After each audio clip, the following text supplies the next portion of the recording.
चाणक्य नीति। चाणक्य नीति शास्त्र के लिए जाने जाते थे। दूर दूर तक विदेशों में लोग उनकी नीतियों को लोहा मानते थे।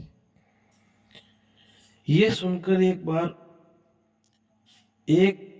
बार एक चीनी दार्शनिक चाणक्य से मिलने भारत आया। जब वे चाणक्य के घर उनसे मिलने पहुंचा तो उसने देखा कि चाणक्य एक ग्रंथ लिखने में व्यस्त थे। उन दिनों बिजली या बल्ब नहीं हुआ करते थे।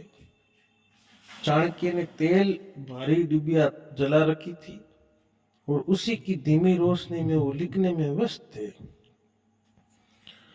चाणक्य ने जैसे ही आग को देखकर उन्होंने जल्दी से अपना कार्य समाप्त किया। जो लैंप अभी जल रही थी उसे बंद कर दी और एक नई लैंप जला दी। दार्शनिक ने सोचा कि ये भारतीय लोगों को आगतों का सम्मान करने का कोई रिवाज होता होगा। उसने जिज्ञासावश चाणक्य से पूछा कि आपने जलती लैंप को बंद क्यों किया और फिर से नई लैंप जलाने के पीछे क्या कारण है? क्या ये आपके धर्म में कोई रिवाज है? चाणक्य ने हंसते हुए जवाब दिया, नहीं श्रीमान, ये कोई रिवाज या धर्म का हिस्सा नहीं था। चाणक्य ने कहा कि मैं एक ग्रंथ का सृजन कर रहा था और इस डिबिया के तेल का जो पैसा है वह मुझे राजकोष से मिलता है। लेकिन जब मैंने लिखने का कार्य समाप्त किया तो उस डिबिया का जलना मेरे देश की संपत्ति का नाश है जो मैं नहीं सह सकता, और दूसरी डिबिया में जो तेल है वो मेरी खुद की कमाई से खरीदा है।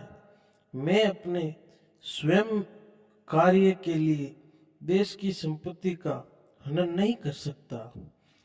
इतना सुनकर चीनी दार्शनिक चाणक्य के आगे नमस्तक हो गया कि धन्य है ये देश भारत जहां इतनी महान सोच वाले व्यक्ति रहते हैं।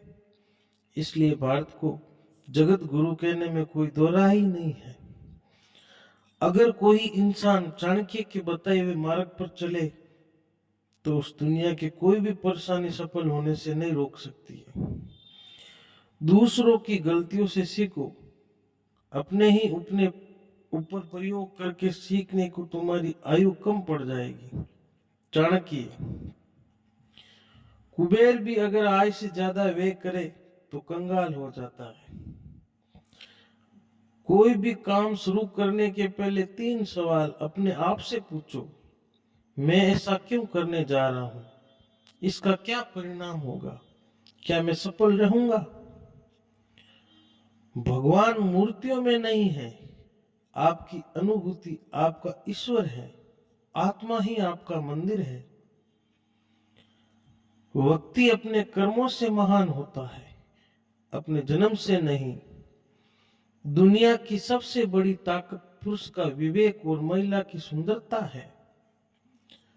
अज्ञानी के लिए किताबें और अंधे के लिए दर्पण एक समान उपयोगी हैं।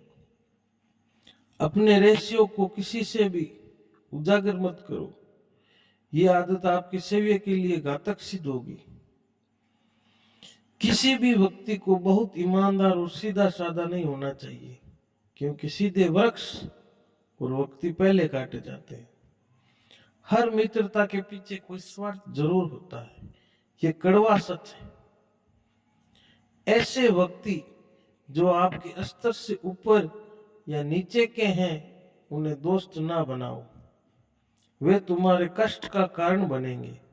हमेशा समान स्तर के मित्र ही सुखदायी होते हैं। संसार में न कोई तुम्हारा मित्र है न शत्रु है, तुम्हारा अपना विचार ही इसके लिए उत्तरदायी है।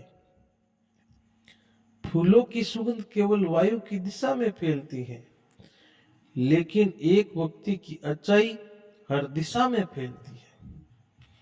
सांप के फन मक्खी के मुख में और बिच्छू के डंक में जहर होता है, पर दुष्ट व्यक्ति तो इससे भरा होता है।